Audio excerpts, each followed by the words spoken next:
আচার্য প্রফুল্লচন্দ্র রায়ের জন্মদিন, তাই আমি তার নিয়ে কিছু বলতে চাই।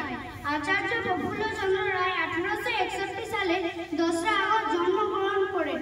তিনি ভারতীয় রসায়ন গবেষণার প্রতিষ্ঠাতা ছিলেন এবং ভারতীয় রাসায়নিক শিল্পেরও প্রতিষ্ঠাতা ছিলেন।